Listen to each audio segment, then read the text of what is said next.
Be recorded on the cloud. Very good. All right. Well, good evening, folks. Thank you all for attending. This is an important lecture tonight because of the topic, but Jean will share that with us on the introduction. So, first, I'd like to point out that Mark is fine with interruptions. So, if you have a question, it's okay to raise a hand or hit the chat button. And if he can't hear your question, then I can read the chat. This is the second or third of our lectures here during the pandemic, and there will not be a lecture next month because of conflict with Godwit Days, another regular event. So nothing next month. And then we have a researcher with otters that will come to speak with us on the third Friday in May. And after all that, let me introduce Jean, who is going to warm you up for our talk tonight from Mark Wilson. Are you there, Jean? I am. Thank you, Elliot. It's a pleasure for me to introduce this evening's speaker, Mark Wilson, professor of microbiology and cellular and molecular biology at HSU and member of the board of the Friends of the Arcata Marsh. Because Mark is a personal friend, I particularly wanted to introduce him tonight. And so in preparation, I read his CV and his biography from HSU online, because the fact that Mark is a whiz kid bridge player didn't seem relevant. What struck me immediately about his education, his writings, and his professional interests was the curiosity, originality, and diversity of interests that have informed his professional search for a meaning in life. When I asked Mark what person or event might have led him to this career, he told me about his Uncle Buddy. When Mark was a boy, Uncle Buddy, an avid bird watcher, took him bird watching. Uncle Buddy seemed to know everything there was to know about birds. However, Mark noted his uncle didn't know much and didn't care much about how things got to be the way they are. But this was something about which Mark was curious. He wanted to know how things got to be the way they are. And so the youngster who wanted to know why has chosen a career making investigations into microbiology and genetics, and in collaborating with engineers, chemists, and other specialists to create and apply biological technologies to environmental problems. So it is appropriate tonight, in the second of his lectures for foam, that Mark, teacher, microbiologist, researcher, engineer, problem solver, and bridge player, is here to help us to have a better understanding of the role of complex microorganisms in our daily lives. That is to say, in the treatment of wastewater. Mark. Thank you, Jean. Thank you, Jean. That was very, very nice. I appreciate that.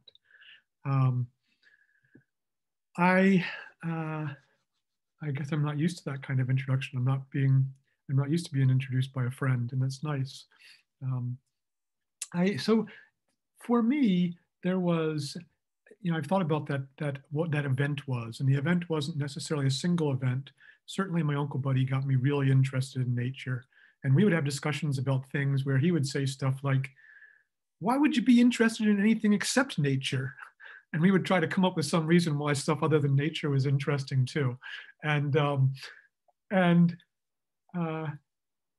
when I went to graduate school, I was studying microbiology, and microbiology at the time was all about pure cultures in the lab. And I had gotten interested in microbiology because I was interested in the natural world. And in college, we started learning about molecular biology. And molecular biology is really impressive for being able to mechanistically explain how things work. So, there's that famous saying, nothing in biology makes sense except in light of evolution. But there's a great corollary to it, which is that nothing in evolution makes sense except in light of genetics and molecular biology. And so I went to graduate school to study molecular biology because I really liked the mechanistic explanations that it had. But I was studying microbiology because that's where a lot of molecular biology was done at the time. And what I realized is microbes are really interesting as organisms. They're really interesting parts of nature. They're not just interesting model systems for understanding molecular biology. And at the time, I would ask questions about it. I was in a lab that was studying nitrogen fixation. And nitrogen fixation is converting atmospheric nitrogen into usable forms of nitrogen. Even though 80% of our atmosphere is nitrogen, nitrogen's still the limiting element in many ecosystems.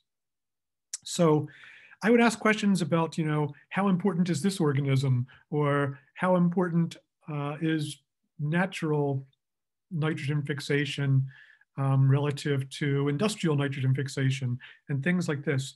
And at the time, there wasn't really any way to answer questions about bacteria in nature.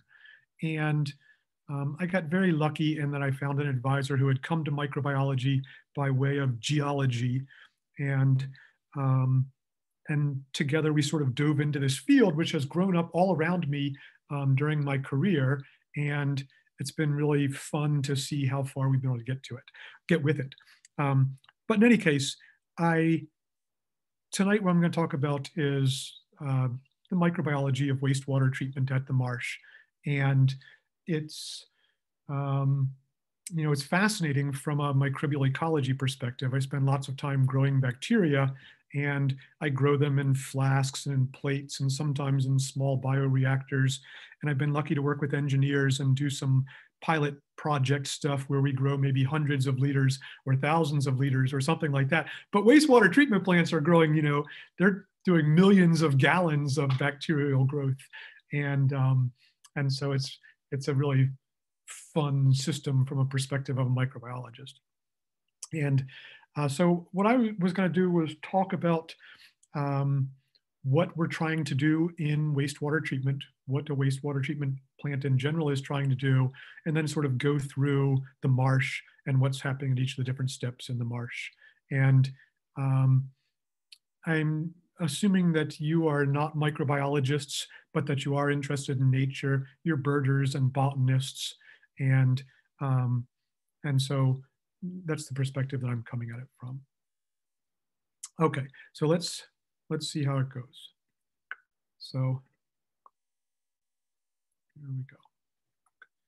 Okay, so I started off with this slide, and I started off with this slide because it's beautiful stuff to look at. It's nature, right? And nature is why most of us are here. And I also put it up there because I want to talk about biodiversity and what we mean with biodiversity, and why we're interested in biodiversity. And usually when people think about biodiversity, they think about what we're seeing right here, mammals versus insects versus plants, and the diversity that we see inside of those large groups. And I want to talk about another kind of diversity, and that is with microbial diversity. And so in microbial diversity and bacterial diversity, what we often see is not the same kind of thing. So these are two different types of bacterial cells. They look awfully like, right? They don't even look that interesting relative to stuff like that Western tanager that was down there. But bacterial diversity is often metabolic diversity. It's biochemical diversity. It's the ability to do things that the rest of the tree of life can't do. And what we see when we look at wastewater treatment is that wastewater treatment is using all these bacteria because they can do things that other forms of life can't do, including things like eke out the last little bit of energy out of some molecules that everything else would not find energetic enough to use as a food source. And so there is morphological diversity of microorganisms. And when we look at microorganisms, including eukaryotic microorganisms underneath a microscope, we do get to see all kinds of interesting shapes and forms. And that's true even if we look at bacteria, like this bacterium on the left there is a verruca microbiome. And I think it's a really beautiful cell shape myself. And similarly, down in the bottom right, we have streptomyces, and streptomyces form what look like fungal filaments. They're bacteria, but they branched. They have spores that form on the ends of them. They form little curlicues, little traps sometimes. They do all kinds of interesting things. So there is morphological diversity among microorganisms, but usually what we're talking about is metabolic diversity, diversity of biochemical capabilities. And so this is a figure depicting the history of life on planet Earth. And it gives a clue as to why there is so much microbial biodiversity that's not present in other organisms. And so if we look at this, it's sort of like a clock-like figure where, see if I can get this here. It's a clock-like figure where if you start on the circle at about 3 o'clock, that's our earliest evidence of life on the planet. So the planet is about 4.6 billion years old. And as soon as it was cool enough to have life present, life was present. And that was microbial life. And this life diversified over time. It started off on an anaerobic Earth. And one of the early forms of metabolism is what's called anoxygenic phototrophy. And an anoxygenic phototrophy, you carry out photosynthesis, but you don't make oxygen. And so in the type of photosynthesis that we're used to thinking about, it produces oxygen because it's splitting water molecules as a source of electrons. And I'm going to see if I can stop this for a second. And so that form of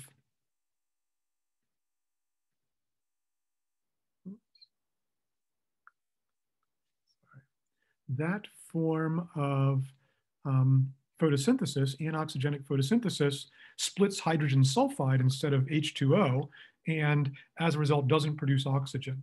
But eventually that form of phototrophy converted to oxygenic phototrophy, and oxygen started building up in the atmosphere. And so that's shown over there at about 2 billion years before present, down around 7 o'clock, I guess it would be on a clock. And at that point, oxygen started building up in the atmosphere up to the point where it's 20% oxygen nowadays. And oxygen is great in this one type of metabolism. And that one type of metabolism is what has led to all the biodiversity we were looking at before, which is aerobic respiration. And so as we look at wastewater treatment, a lot of it has to do with aerobic respiration and with oxygen transfer mechanisms and with what happens if you don't have aerobic respiration taking place. So all of those other types of metabolisms. Okay, so when we look at the tree of life, it's often depicted in this fashion. So this is a way of depicting and a way of understanding how all known living things are related to each other. And so for a long time, people weren't clear on this, right? You didn't know how fungi were related to plants, were related to animals, were related to insects, were related to bacteria. And so with the advent of molecular sequencing, where we could look at specific DNA sequences, we can look at shared DNA sequences between all living things and do alignments and then understand the way in which they're related. And so in this figure that we're looking at right here, the different branches or the different tips of the branches are different living things. Pen isn't working here for some reason. The different tips are currently living things. So if you look over towards that top right area over there, then there is animals and plants and fungi, what we're used to thinking about as being the biodiversity that we experience. And the branch lengths on here, the distance between the nodes on the tree is reflective of how much genetic difference there is between those organisms. So when we look at animals and fungi and plants and slime molds, we see that relative to the space covered, the distance covered by this tree, that really doesn't cover much of the evolutionary history and the metabolic diversity and the biochemical diversity that's present in living things. And really, almost all of the metabolic biodiversity of the tree is captured in the bacteria and the archaea. So the bacteria and the archaea are the single-celled members of this, and they are different from one another. They look very similar. They're small single-celled organisms. But what we see is that the archaea are actually more closely related to the eukarya than they are to the bacteria. So if you look at the very base of the blue branches of that tree, you see that it goes in with the eukarya and not with the bacteria. And so even though archaea are single-celled organisms, and for a long time we just thought of them as being bacteria, in fact, it's a whole group of microorganisms that are evolutionarily distinct from the bacteria. Okay, so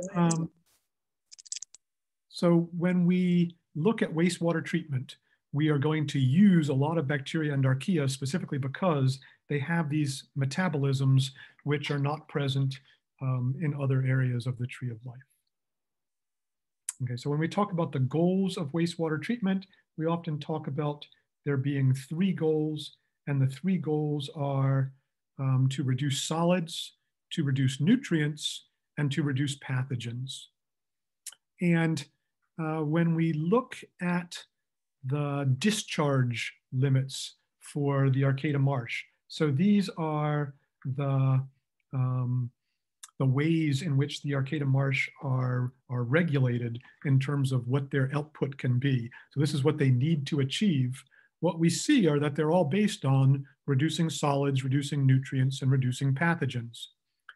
So the first thing that's up there is BOD, that's biochemical oxygen demand. And that's a measure of nutrients that are present in the water that they're putting out. So they have to reduce BOD to a certain level in order to meet their discharge limitations. And then the next couple of things that are on there are solids. And so they're regulated on what the solids content is and what they put out. And then the next thing that's on there is fecal coliforms. And so fecal coliforms are a measure of pathogens that are present in the water. We'll talk about fecal coliforms and what that means and why they're used in a second. But in general, the idea here is that these regulated discharge limitations are based on solids, nutrients, and pathogens. The last few things that are on there are on some specific chemicals and water quality issues like copper and zinc. And oftentimes those are parts of some sort of industrial processes. The bottom one that's on there is dioxin, and that's formed sometimes as things are burning. It's also probably present in local waters because of legacy lumber mill activities with making degradation-resistant lumber products. So the first of those is to reduce solids, and that's a sort of self-explanatory kind of thing. Not all of the solids are organic. A lot of them are inorganic, but the organic solids, which is what we think of with the fecal matter that's present in wastewater, is another thing that's important to remove. And there's also things like wax flocks and oils and things like this. And so removing and reducing those things is a big part of wastewater treatment. And the next thing is reducing pathogens. And so you can tell these are pathogens because they all have mean looks on their faces. And otherwise, we wouldn't be able to tell that they're pathogens because the pathogens look just like the non-pathogenic bacteria. And in fact, one of the challenges of reducing pathogens is sometimes just identifying what a pathogen is. We'll also see that even among the pathogenic bacteria, there's almost identical bacteria that are not pathogenic. And so sometimes this can be an issue. But here they're all looking with mean faces, so we know they're all pathogens. And so some of the pathogens that are of concern are eukaryotes like Giardia and Cryptosporidium, and bacteria like Salmonella and Vibrio, and then viruses like rotavirus and coronavirus.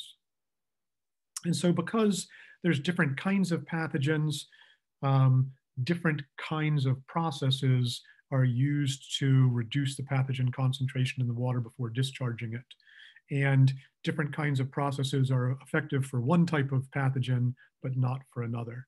And also it's important to recognize that there's lots and lots of different pathogens and not just the ones that I showed. And so we were talking about fecal coliforms earlier. So we use fecal coliforms as a sort of proxy for pathogen concentration. If the fecal coliform concentration is low, then almost certainly the concentration of all the rest of these things is going to be low. And we do that in a way that's similar to BOD. So we use BOD as a proxy for nutrient concentrations without measuring individual proteins and sugars and lipids and things like that. And it works. So it's a good system. Okay, and not only does using fecal coliforms as a proxy for pathogens work, but the treatment methods work too.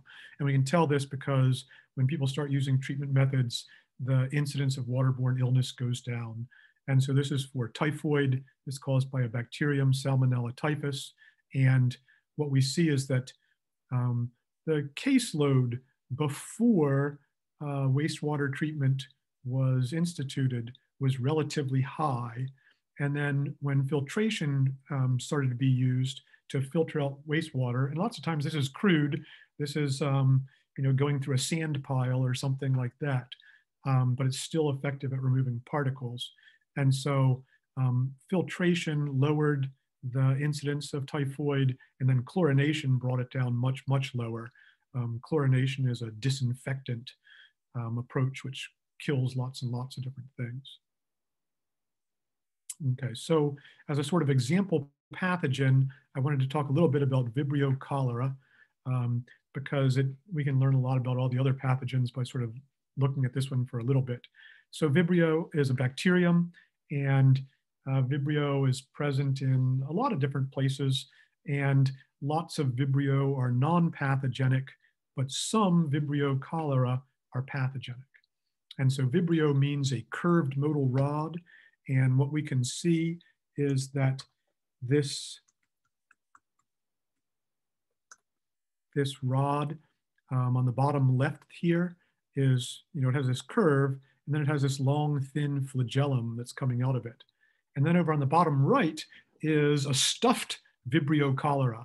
So one of the things I used to complain about, but I can't anymore, is that there weren't any, like stuffed animal bacteria. And now there are stuffed animal bacteria, and there's probably a dozen of them, and Vibrio cholera made the list. So you can get these. They also have Christmas ornaments that you can hang from your tree that are stuffed bacteria. So cholera is a diarrheal disease, and cholera causes really copious amounts of diarrhea, and it kills people by dehydration. And it's apparently a pretty horrible death, and it happens rapidly, and it mostly affects children who are very small. And there's a very effective treatment, which is hydration, either by giving fluids or IV fluids. But in areas where cholera is a problem currently, it's places like Somalia and Yemen, there's problems with rehydration therapies as well. And so each year there's between 1 and 4 million cases of cholera and between 20 and 140,000 deaths. And cholera has been around for quite a while, particularly starting in the 19th century and early 20th century. Cholera spread around the globe. And I have a couple of sort of older references to cholera here. On the left, it's from 1912. In France, there was a cholera epidemic, and it's showing thousands of people dying in a short period of time. And then on the right at the top, so this was in the 1800s, they didn't know about Vibrio cholera. People didn't recognize that bacteria were causative agents of diseases until the late 1800s. And they thought it spread through the air. They thought it spread through bad practices like drinking and not eating enough vegetables. And so the ways to limit it were not very effective because they didn't understand what the cause was. And then on the bottom right is this famous pump in London. So in London, there were a series of cholera outbreaks in the mid-1800s. And there was a local physician named John Snow who started investigating it.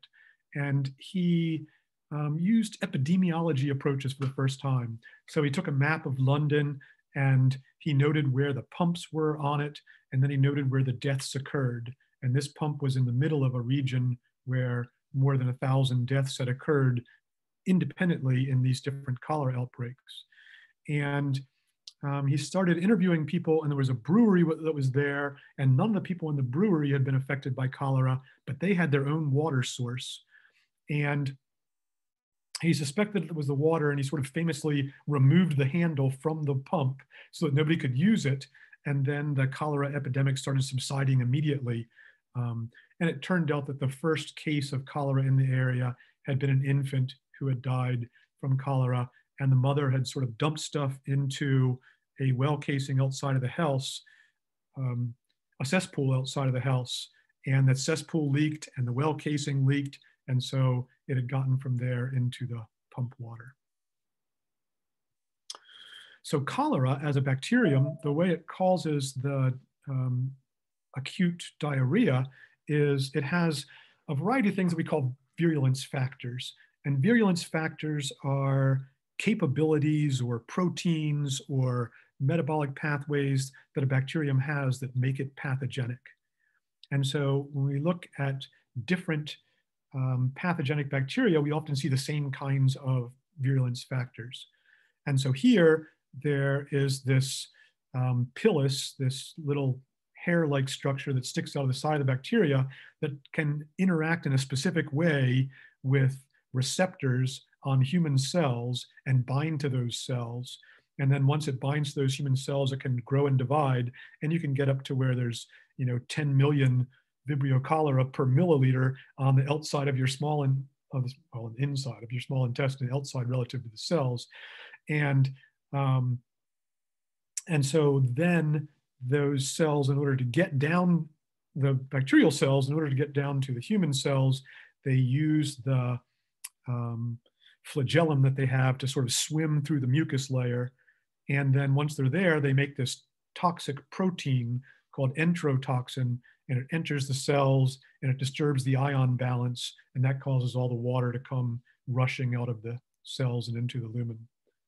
So when we look at the genes for the virulence factors, we see that they're not present in all Vibrio cholera, and that there's Vibrio cholera that don't cause disease because they don't, for example, have the gene for the enterotoxin. They don't have the gene for this pilus that allows it to attach to the human cells. And so this is supposed to be a bacterial cell, and there's various kinds of virulence factors here. So the little things that look like jacks are toxins like the cholera toxin, and then the pink squiggles are pili, and then you can see the brown flagella. And so what we see are that bacteria can move genes around and take up genes from their environment in a variety of different ways. And we call this horizontal gene transfer.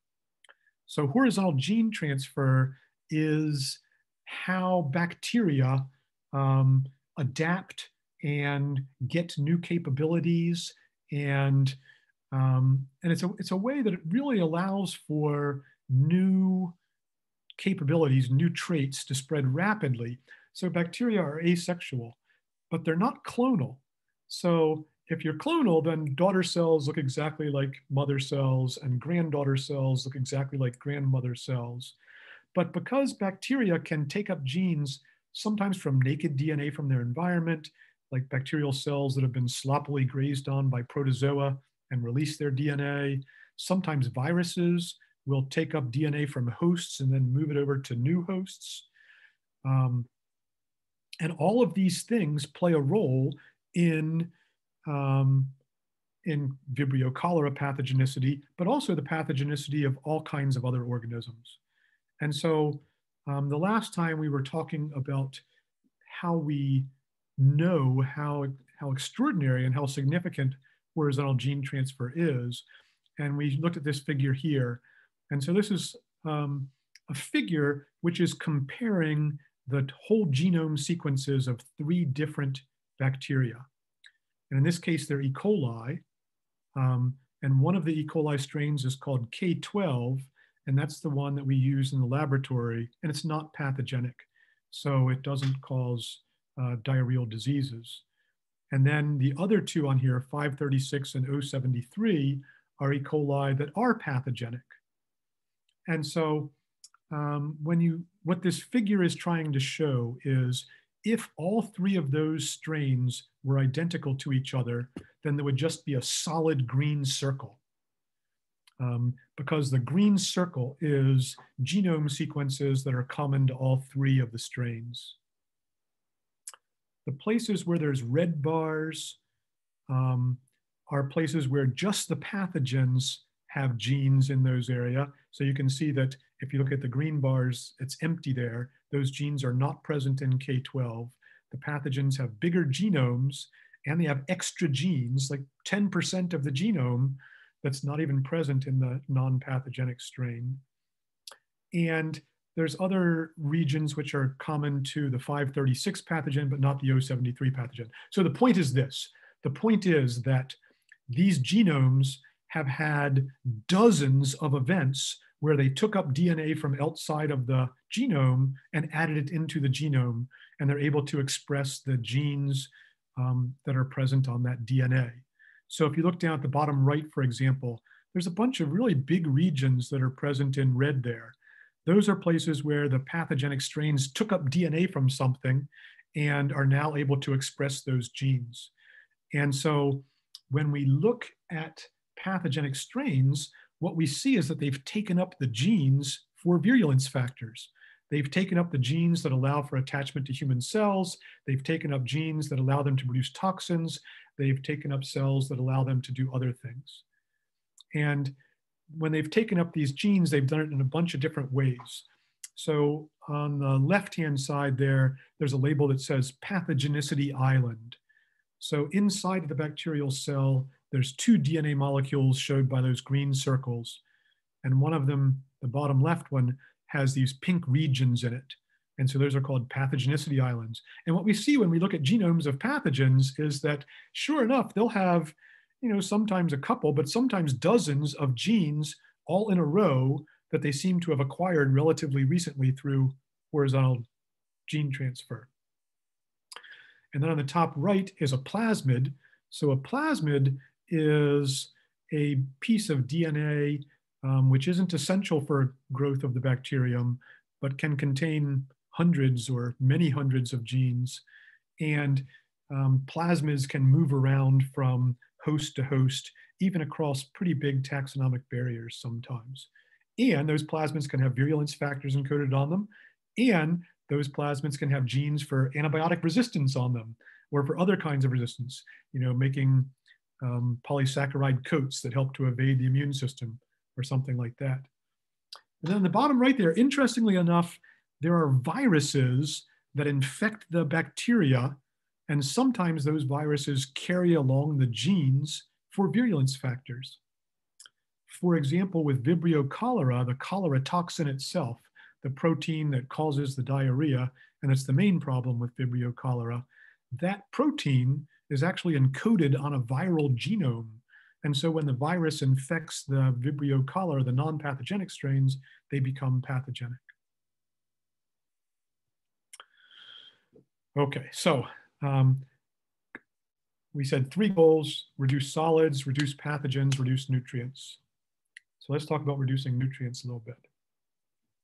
So, we think of nutrients as being a good thing, right? Nutrition, and we need nutrients, but nutrients in receiving waters are bad primarily because they cause things like algal blooms. And so we have algal blooms shown here, and there's lots of different consequences from algal blooms like this, including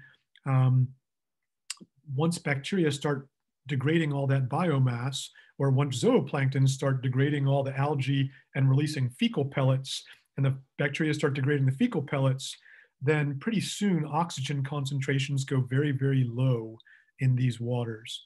And the oxygen can go so low that it's gone.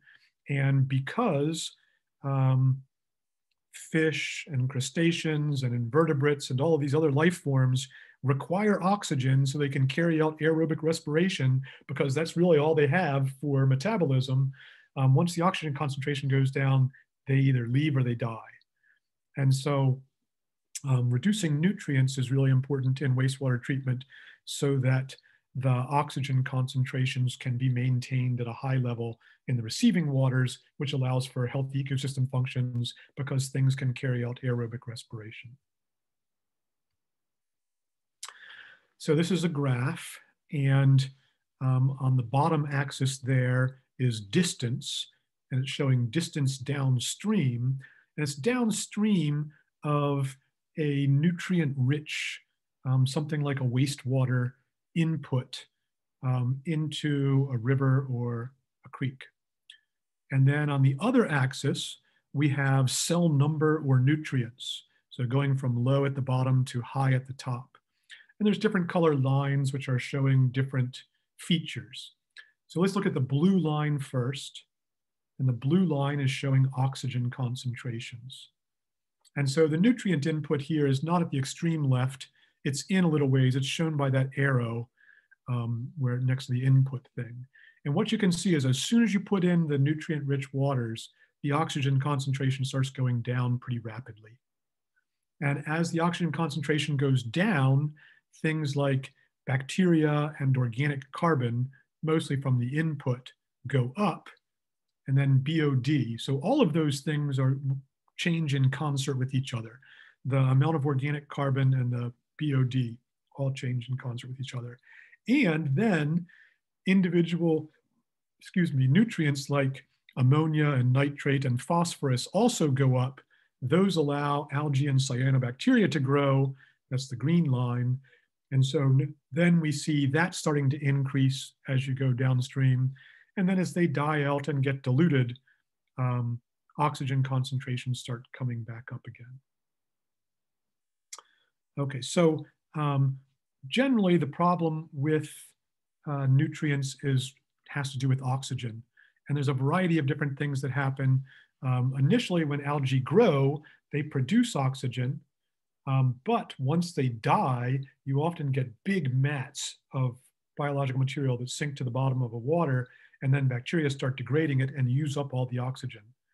And so typically we look at areas where the concentration is lower than 2 milligrams of oxygen per liter, and this causes problems for sea life. And so, this is showing this in a marine system, and this is a really important problem in marine systems.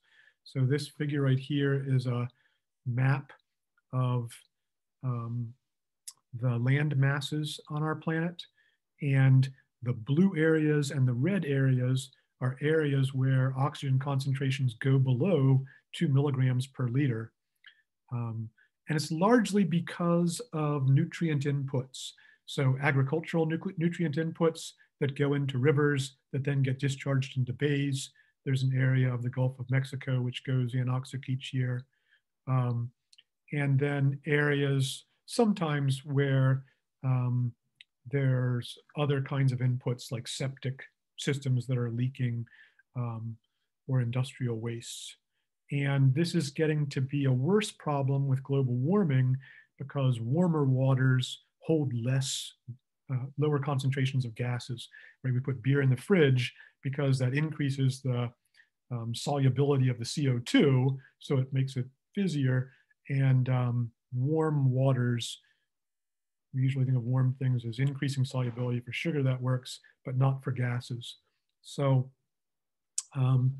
this is becoming an increasing problem because of increased uses of agricultural inputs and because of increasing populations causing more and more wastewater. Okay, so oxygen is a big deal. I'm going to talk about oxygen throughout the whole thing, and I just want to spend a brief amount of time talking about it. And so from a very big picture concept, when we look at how energy flows through living things, there's sort of two processes that are really important. And the first process, excuse me, is shown on the top of this figure, and that's photosynthesis, which captures light energy and uses that captured light energy to make organic molecules out of CO2 and water.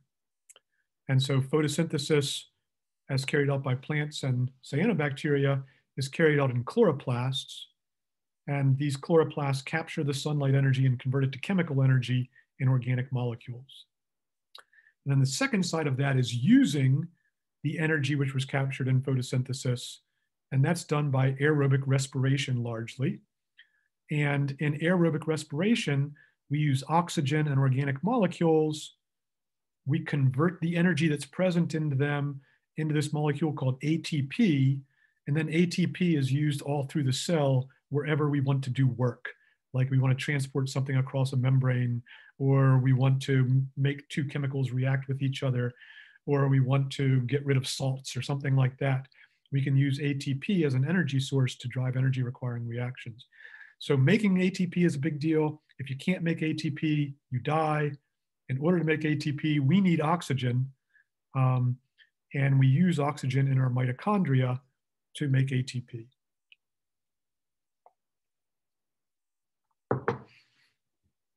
Okay, so bacteria carry out the exact same processes. And in fact, chloroplasts and mitochondria are really bacteria. They're bacteria that lived inside of other cells and were passed along as that cell reproduced, the bacteria reproduced as well. And over time, they lost a lot of their DNA, they lost a lot of their cellular functions. So now they're organelles, they're parts of the bigger cell, but you can still tell that they used to be bacteria for a variety of reasons. For example, they both still have DNA in them. They both still have circular genomes in them that encode some proteins. And the genes that they have in them are actually the genes that we used for constructing the tree of life. So if you look over at the tree of life on the red area on the left-hand side, kind of in the middle there, you see cyanobacteria. And then branching off of that, you see chloroplasts. So the DNA that's present in chloroplasts today, even though those chloroplasts are present in, redwoods and tulips and things, those chloroplasts have DNA in them which aligns with cyanobacterial DNA. Similarly, if you look just above that, there's proteobacteria, but coming off of that proteobacteria branch is the mitochondrion, because mitochondria still have DNA in them, and it aligns with the bacterial DNA as well. Okay, so when we looked at that figure on the bottom there, looking at the mitochondrion, there's sort of two regions, a dark orange region and a tannish colored region. And so mitochondria have two membranes. There's an outer membrane, which defines the whole bean-like sort of structure. And then there's that inner convoluted membrane, which defines the orange versus the tan areas. And so those membranes are different compartments. And the way that mitochondria work and the way that bacteria work when they're carrying out aerobic respiration is they build up a gradient across those membranes. And so that's sort of shown here. So this is a bacterial cell or a mitochondrion, either one. The gray area is the outer membrane. The yellow area is the inner membrane. And it defines two compartments. And during aerobic respiration, they build up a very high concentration of protons in that outer compartment and a very low concentration of protons in the inner compartment. And this works something like water that's held back by a dam. It's a form of energy which is static but can be converted into kinetic energy or chemical energy eventually by allowing the water to flow through turbines, or in this case, allowing the protons to flow through something that looks a lot like a turbine, but makes ATP. And so that's shown here. And so the high concentration of protons is on the very top of that figure. The low concentration of protons is on the bottom. The protons flow through the purple structure, which is a protein, and that protein makes ATP. So in the whole point of aerobic respiration is to build up this proton gradient so you can make ATP. But we said you use oxygen for aerobic respiration. So this doesn't show any oxygen in it at all. And I want to talk about why oxygen is so important in wastewater treatment. So the reason why oxygen is so important is shown in this figure here. And once again, it's the same kind of thing we're looking at, where the top part of the big figure is that dark orange color. That's the area where there's a high concentration of protons. The tan area on the bottom is the inside of the mitochondrion, or the inside of the bacterial cell. That's the area where there's a low concentration of protons. And the way the proton concentration gets built up, the way you pump all those protons to the outside, is you start off by taking electrons off of food. So this is down in the sort of middle bottom left of the figure. It says NADH carrying electrons from food. You take high energy electrons from food and you flow them through what is really a lot like a wire, but it's made of proteins that are in the membrane. And as those electrons flow from one to the other, there's certain places where there's a big enough energy change to pump a proton across that membrane. So when you have electrical flow through things, you need circuits. And the way that biological circuits usually work is shown at the very end there. So you have this yellow line and it goes to Q, and then you're pumping protons and it goes to cytochrome C, and then it comes down and the yellow and the black lines come together. And that's where the oxygen comes in. So electrons are taken off of food and then put onto oxygen, forming water. And this is why we breathe oxygen. This is why we have to breathe, is so that our mitochondria can do this. And this is why when you stop breathing, you die, because you stop this process right here. And so oxygen is used to accept electrons. It's used to complete the circuit so we can continue electrical flow. And we use that electrical flow to build up a proton gradient to make ATP. Okay. So when we look at bacteria, we see that bacteria look a lot like mitochondria, because mitochondria are bacteria. And that most bacteria have two membranes, and that creates this space in between them, and they pump protons into that space, and then the protons flow through the turbine-like protein and make ATP. And so lots and lots of processes in wastewater treatment are based on oxygen transfer. And the whole point of the oxygen transfer is to do exactly this. Because remember, the starting point is taking food and stripping electrons from it to put them into that electron transport chain. One of the goals of wastewater treatment is to reduce nutrients. What we're largely doing is taking big molecules, proteins and lipids and nucleic acids and stuff like that, and we're feeding them through this respiratory process and breaking them down into CO2 and water to generate ATP. So bacteria can generate ATP. Okay. So we said that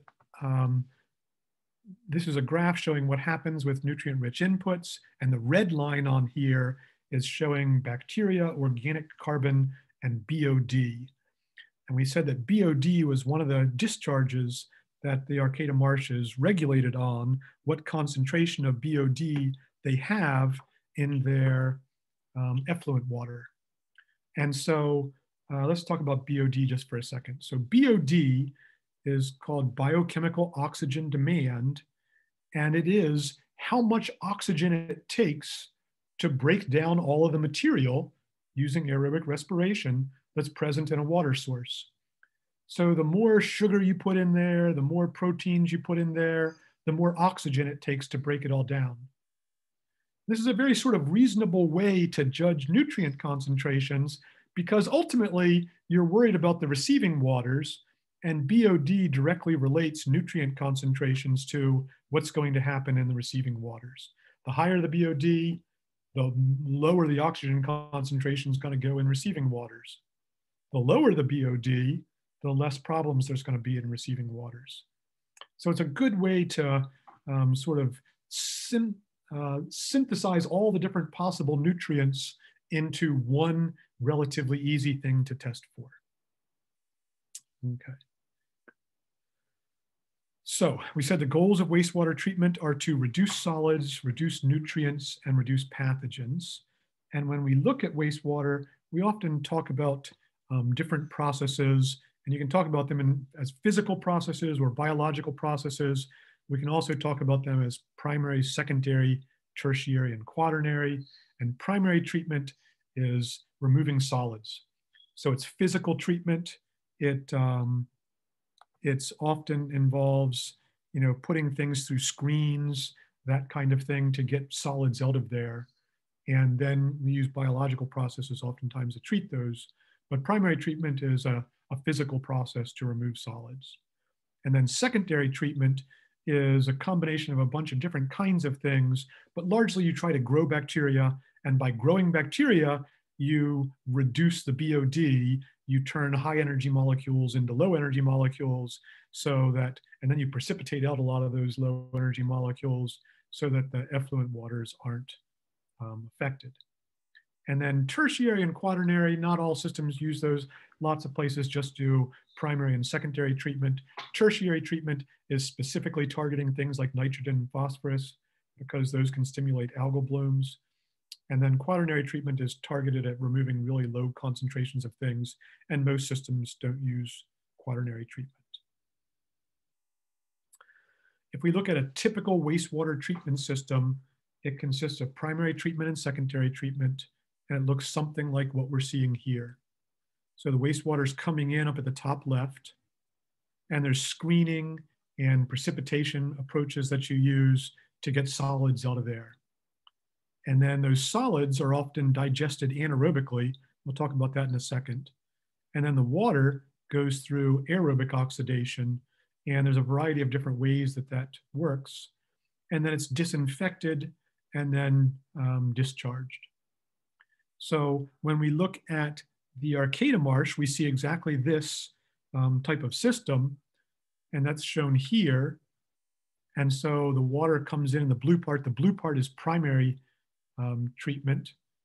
The darker green part is secondary treatment. And then that lighter green, the enhancement marshes down there, are tertiary treatment. But so the first part is getting rid of solids, and the water comes in at a headworks, and it's filtered, very rough filtered through a screen. And the solids are brought over to a digester, and the liquid goes through a clarifier where more solids are dropped out of it and put over into the anaerobic digester. And then the water is moved over to the oxidation ponds and through the treatment wetlands. And so we have a bunch of different figures depicting this.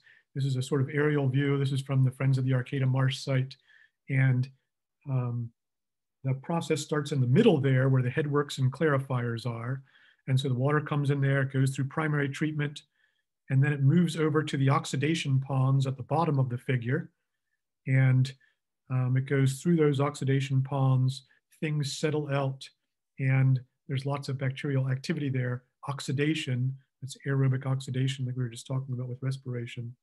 And then it goes through the treatment wetlands where more solids are filtered out and a lot of the bacteria are filtered out. And then it gets disinfected currently by chlorination, but that's going to move to be UV treatment. And then it goes over to the enhancement wetlands, which is the part of the marsh that most of us are used to, which is where the walking trails are and the public access is. Then it's actually returned to the disinfectant chlorination site and then discharged to the bay. This is another figure showing the wastewater treatment plant, and it's color coded to show the different systems. It doesn't have the primary treatment at the headworks, but after that process and the primary clarification, it goes through the secondary treatment of the oxidation ponds and the treatment marshes, and then the tertiary treatment of the enhancement marshes. And this is from that same source, and it's an engineering group. And so this is how they sort of depict the flow through the Arcata Marsh treatment. So it goes through the primary treatment, then it goes through the oxidation ponds on the left-hand side, and now it will go to oxidation pond 3. Right now there's 2. They're adding a third one in. And the goal there is that it may be that by adding another oxidation pond and by doing some modifications to the oxidation ponds, including putting these baffles in to increase retention time, it might be that they don't need to go to supplemental aeration. And so what they're going to do is try that out and see if it works. And if they have to increase aeration, they will, mechanical aeration, which requires a lot of energy. But the hope is that they won't have to, or not for a while. And finally, here's the beginning of the process. And so this is the primary treatment at the Arcata Marsh. And so the first yellow line at the very top is where the wastewater comes into the plant. And it's kind of difficult to see on there, but there's this Archimedes screw that lifts it up to a screen, and the water gets screened. And then from there, you can follow those yellow lines and it goes over to a primary clarifier. And so this figure on the top is showing the screw, which lifts the water as it comes into the plant. And then it goes through a screen, and that screen allows the water to pass through, but solids don't pass through. And then on the bottom is another figure from the foam website, and it's showing a tour. And the tours, if you've done a tour of the wastewater treatment plant, it usually starts at that headworks. And that's one of the things that's getting replaced in the upgrade. From the headworks, the part that didn't get screened out, that was in the water, goes to a primary clarifier. And the goal of this is to allow solids to settle out and to allow things like soaps and waxes to float to the top. And then it separates out the water from the things that drop to the bottom, and the things that float to the top, they go to the anaerobic digester, and the water goes over to the oxidation pond. So this is sort of the side of the clarifier, and you can see the water which came in on the left-hand side there is going through a series of sort of sluices, and it lets the solids settle out where they can be pumped over to the digester. Okay, so we just saw the stuff that was in the blue, the headworks and the primary clarifier. We haven't talked about the digester yet, so we're going to talk about the digester for a second. So this is not our anaerobic digester shown on the top there in the photograph, but it's a typical anaerobic digester. Ours doesn't look completely different from it. Ours is a lot smaller than this one. They usually have a domed surface, and that's to collect gases at the top.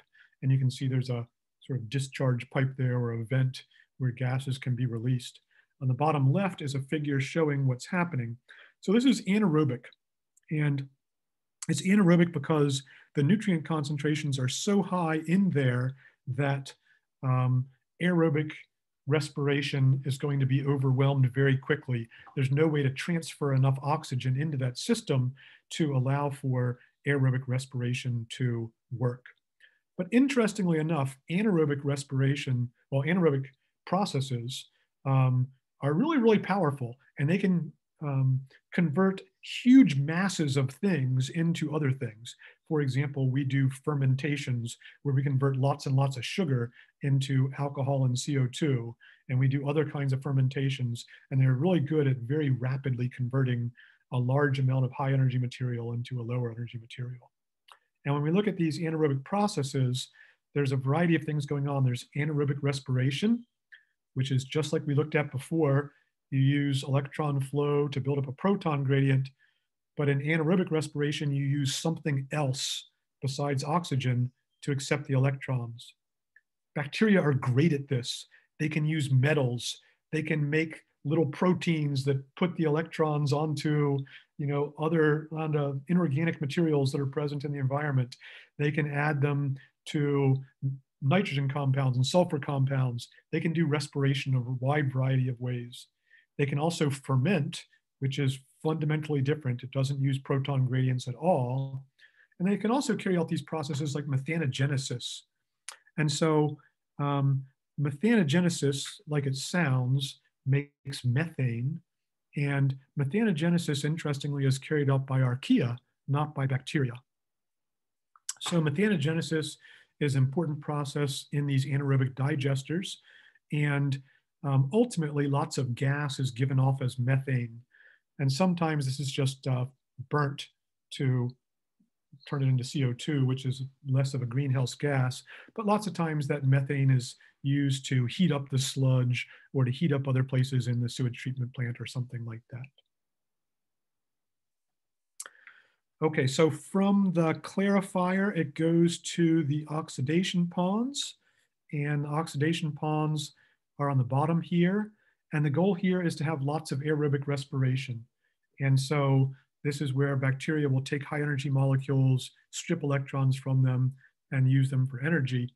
And this reduces BOD naturally, and then a lot of stuff settles out in the oxidation ponds as well. So these are aerobic processes.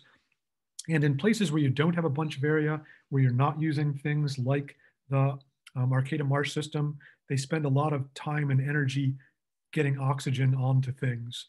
So here is what's called a trickling filter reactor. And it's deep, it goes below the ground, and it's filled with gravel. You can sort of see on the bottom right there, all the gravel. And the water is, the wastewater is distributed over the gravel by this long boom that rotates in a circle around the unit. And bacteria grow in biofilms that are attached to the rocks. The water flows over them, and the bacteria can capture the nutrients. And so the nutrients get used, but the cells stay attached to the rocks. And so this is a pretty good way of using aerobic respiration to reduce nutrient concentrations. And then there's physical aerators that are used sometimes as well. And so in something like an oxidation ditch, you get these things that are on the surface of the water, and they suck in water and they spray it out. And this process causes lots of oxygen transfer. And it's a good way to increase oxygen concentration and increase aerobic respiration. And then this is another system for aerating things. And shown here are all of these sort of filter cups that are present on the bottom of this basin. And this is going to use compressed air and push it through those big lines till it gets released through all of those filter cups. And you can really transfer, you get really fine bubbles, and you can really transfer a lot of air pretty rapidly, a lot of oxygen pretty rapidly. It's also very energy intensive. This is what one of those systems looks like while it's working. And you can see that the surface of it is just bubbling like crazy because so much oxygen is being transferred to the system. When you drive over Fernbridge and you look to the right, there's an activated sludge unit there, and you can see it looks very similar to this one here. So this is interesting in that this is increasing aerobic respiration, but it's also growing this very particular kind of bacterium called zooglia. And zooglia forms these things called flocks. And so these are the dark areas are bacteria cells. The white area is this big sort of polysaccharide sheath that it makes. It's this sticky, gooey stuff. And so the other bacterial cells, the solids that are present in the wastewater, all that stuff sort of sticks to the gooey flock that's made by the bacterium. And then So on the left, you have the aerated tank where you're getting the oxygen concentrations real high and growing the zooglia. But then when you move it over to the settling tank, all that stuff settles out. And so you can then anaerobically digest that and you get clear water that has been cleaned. Okay, I am taking up too much time here, so I'm not going to talk about treatment marshes. I did want to talk a little bit about disinfection because we're moving towards a new kind of disinfection at the marsh, which is using UV light rather than chlorination. And I just wanted to talk about that sort of briefly. So visible light is light from 400 nanometers to around 700 nanometers. And this is what we see in rainbows is those wavelengths. When you get to shorter wavelengths, it's called ultraviolet light. And in particular, ultraviolet light around 260 nanometers interacts with DNA in a really destructive way. And so it kills living things.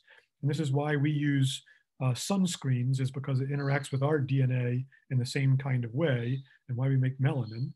And what happens specifically to DNA, this is a double helix of DNA, is places where there's two T's right next to each other, instead of interacting in a double-stranded way, they interact with each other. And this causes problems during the use of DNA, either to make proteins or as a hereditary material.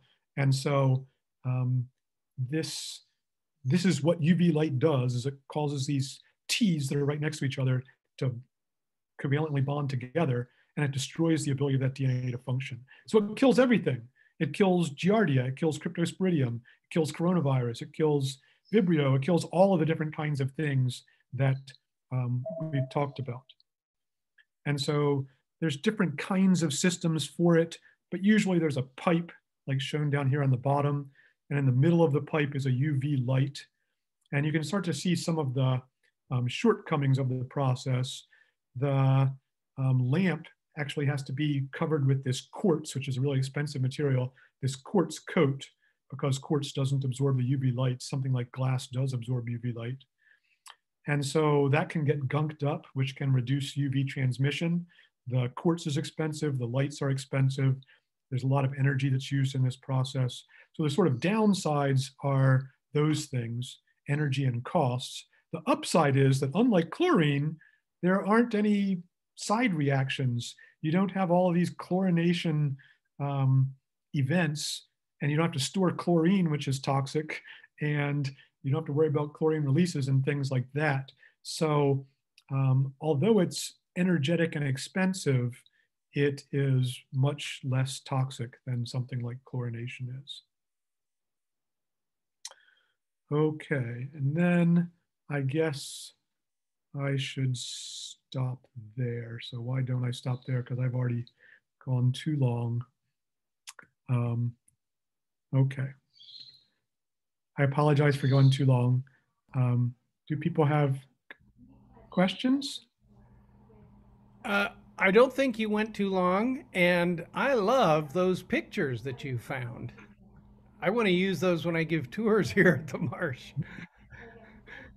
Roberta says, please keep going. I'll go for another 5 minutes. I had like another 5 minutes. Should I just go? You want me to go? Yes. Okay. Okay. Yeah, and people can check out if they have to be somewhere, but this is Sure. good information. Okay. Okay. So we were talking about UV light and disinfection. And so this is one of the ways that we reduce pathogens. And so the ways that pathogen reduction happens are different for different kinds of organisms. The anaerobic digestion, there's really active bacteria that are making extracellular enzymes that will affect a lot of the pathogens. A lot of times those processes get to high temperatures and that kills the pathogens. And then there's a lot of protozoa. The concentration of bacteria is so high that protozoa that graze on bacteria get to high concentrations and they graze a lot of the pathogenic bacteria. And a lot of the viruses are just physically destroyed by these processes. The ones that aren't are destroyed by these UV processes. But the way that we usually measure that is through I was talking about fecal coliform as an indicator of pathogens. And so what we do is we look for the concentration of one organism, and that organism is E. coli, and we use that as a proxy for all the rest of these things, even though some of these things are viruses and some of these things are eukaryotes, because if the processes have gotten rid of the E. coli, then they've probably gotten rid of all the other things as well. So we call this, we call these fecal coliforms. So E. coli is present in our intestines, and it's present at a relatively high concentration. And it has these other features which make it a really good proxy for the presence of other pathogens. So it's present in high concentrations in feces. It doesn't really have, it can grow in the environment some, but you don't really have environmental reservoirs of it that are not living things. There are things besides human feces that have it, like geese, and deer and cows, but it's present where fecal matter is present. It's present at a much higher concentration than typically those other things are present at, things like Salmonella and Vibrio. It survives in the environment as long as the pathogens do, and it's super easy to detect. We have these media that we can use to grow, which only E. coli will grow in this characteristic way on. So it's really easy to detect E. coli, and as a result, untrained people can do this very easily. And so it's a really good system for detecting whether or not there might be fecal contamination in water. And the way that test works, it's shown here. You have a medium, a growth medium in a tube, and you add the water that you want to test to the tube.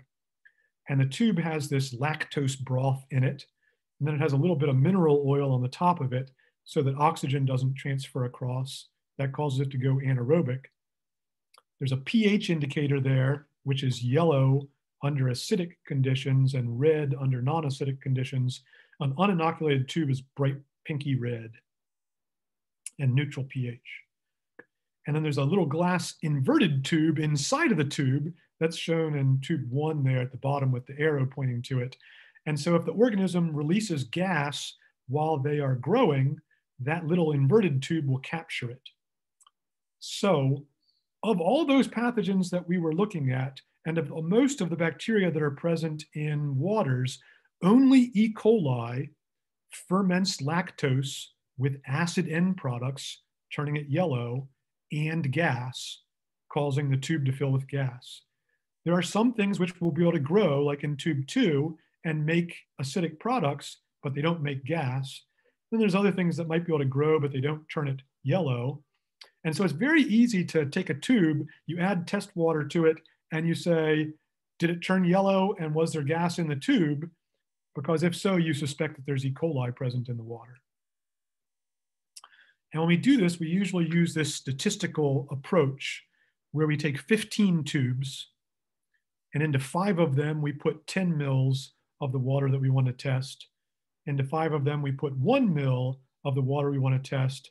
And then into a final 5, we put 1/10 of a mil of the water we want to test. And then we score all 15 of them to see which ones turn yellow and have gas in the tube. And there's statistical tables we can look up depending on how many of each group score positive, we can figure out a different concentration. So if there's none, then none of the tubes are going to turn yellow and capture gas. If there's a low concentration, well, maybe some of the 10 mil tubes will, but the 1 mil and the 0.1 mil tubes won't. If there's a high concentration of fecal coliforms, then you'll get positives all through there. And so you can figure out the exact concentration of coliforms in your water. And that's one of the ways that the discharge water is regulated. So this is the first test we do, is we grow it in this broth and we look for yellow tubes with gas. And if we find them, then we verify that we're looking at E. coli by growing them on a different kind of plate. We take the water and we put it onto a Petri plate, and shown on the left there, the cool sort of Christmas colors, that's called an EMB plate, eosine methylene blue. And you can see it starts off as this red sort of color. But if you grow E. coli on it, E. coli causes this dye that's present to precipitate. And that's what that metallic green sheen is. So this would confirm that the yellow tube with the gas really was growing E. coli. And then there's some other media that people sometimes use where E. coli colonies also have a very characteristic way of looking. Okay, so we talked about reducing solids and reducing nutrients and reducing pathogens, and then how people test for those things, and the idea that we use BOD as a really important indicator of nutrients, and we use fecal coliforms as a really important indicator of pathogens. And that's what I had prepared. Okay, I have, first of all, thank you. That was as comprehensive as I've ever seen on what we see when we're walking those trails. I have one question that I want to read from the chat box, and then we'll open it up and folks can just unmute yourselves and then just jump in with a question that you might have for Mark. So the first question is from Max Flesher, and the question is, does Arcata wastewater provide any clues that we're in a COVID-19 pandemic? And thank you for your presentation. Well, you're welcome. I don't know the answer to that. You know, I know that people, so the tests that people do for coronavirus, for looking at it in wastewater, is the same kind of test that people do where they stick the swab up your nose. They're doing, it's a test that's based on nucleic acids, and it's based on this technique called polymerase chain reaction, and it can be quantitative. And I know that people have used it when they're looking at wastewater outputs from things like a college dorm, or, and they've used it in some cities to measure the concentration of coronavirus in wastewater effluents to try to understand what that means in terms of how big the pandemic is. But I have no idea if people are doing that in Arcata, or if so, what they're finding. So I'm not sure.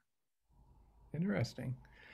Okay, and just a reminder, folks, that on the lower left part of your screen, you can unmute yourself to ask a question. And while we're waiting for someone to jump in, I had a question back when you were talking about horizontal gene transfer, where bacteria can pick up DNA from each other and from random bits. I wonder, is there any evidence that bacteria or other single cell creatures have taken up taken up DNA from larger forms of life like vertebrates? Yes, and vice versa. So there's been horizontal gene transfer into eukaryotes from bacteria and archaea. There's been lots from archaea and bacteria, which are, you know, pretty distant taxonomically.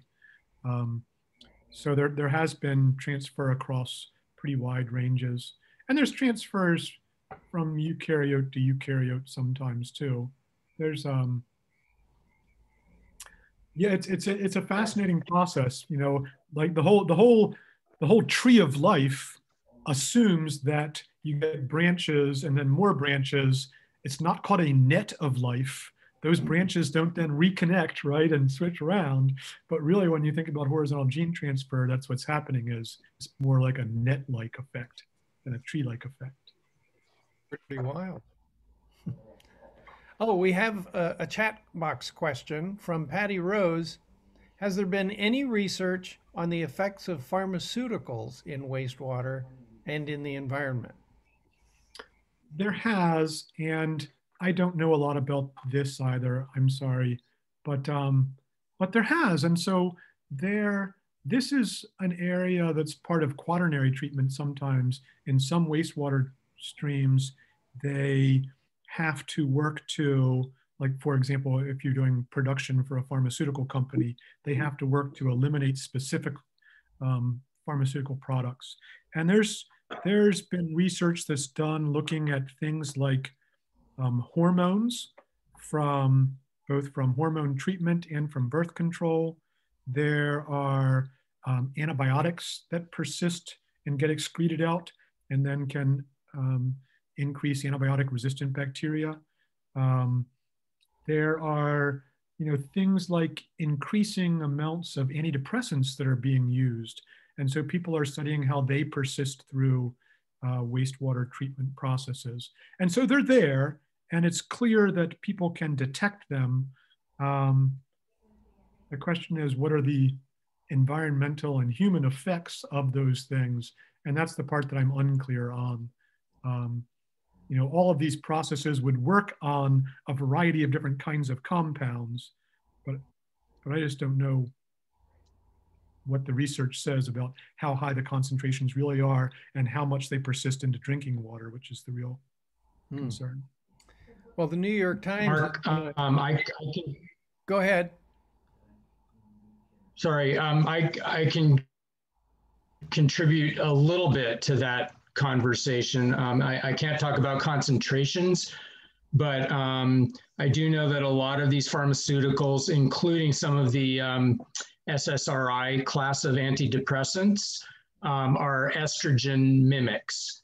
And so you wind up, what's happening is that a lot of aquatic organisms are getting overly feminized, basically. And the males are not exhibiting appropriate male reproductive behavior, and their sperm counts are very low and that sort of thing. And that is affecting humans as well. And I don't have a problem with that in particular, but I do feel for the frogs and the fish. And I have a question of my own, if this is an appropriate time for it. Sure. So I'm wondering that sort of E. coli detection method that you outlined with the 15 tubes. I assume that there's somebody's established a detection likelihood at a certain concentration of E. coli. Do you happen to know what that is? I'm sorry, can you repeat the question? So with that 15 tube E. coli detection method that you talked about, do you happen to know what the what the sort of acceptable detection probability of what concentration of E. coli has been established? Yeah, so it's a really widely used and widely vetted statistical approach for figuring out the concentration of a lot of things. It's called most probable number, and people use it for a variety of different kinds of statistical examinations of not just water, but all kinds of things. And with wastewater, there's tables. It's called an MPN table. If you look up coliform MPN table or something like that, you'll see these charts which have 95% confidence intervals, 90% confidence intervals, et cetera, given a particular set of positives with your tubes. So I think your question. Okay, so basically you pick you pick the one that you want. No, so Kind so EPA regulates drinking water. You have to be 1 or less fecal coliforms per 100 milliliters. Okay. Arcata Marsh is regulated on their discharge at 30 fecal coliforms or less per 100 milliliters in the discharge water. That gets diluted right away. And is sort of 95, and is something like 95% detection probability kind of the acceptable threshold? Yes. Yeah. It's not okay. detection. It's not that it's the exactness of the number. Do you have 1 or 2 fecal coliforms per 100 milliliters? You can be within a 95% confidence interval of which of those you have. It's not that there's a 5% chance you're at 100 or something like that. Okay. Other questions? We still have a few minutes here. I'm just very, very appreciative of your presentation and all. I had wished that you'd had time to get to the marshes and all their what they do in it too, but I guess time does not permit. Yeah. But thank you thank you. very much, Mark. It was very educational. I'm really glad. And your explanation did a lot to explain what our treatment system here at the house is doing too. Okay. Very good. Well, if you have any questions about the details that you saw tonight, we will be publicizing where you can find this lecture because it is being recorded and you can go through it again, which is useful for anybody that spends a lot of time or is just curious about the fundamental levels that operate when you're treating wastewater this way. So I want to thank you, Mark. This was extraordinary and thorough. I really appreciate that. And thanks to all the folks that showed up for this. You are the people that we do it for, and it's your curiosity that drives this entire lecture series. So one final reminder, we won't have a lecture next month, April, but we'll be back in May with a young woman, a graduate researcher who's working on otters. So we hope to see you back here then. Thank you again, Mark, and good night to everyone. Thank you, everybody. I really appreciate you turning out too. So Okay. Thanks a lot for coming. Very good. Good night. Good night.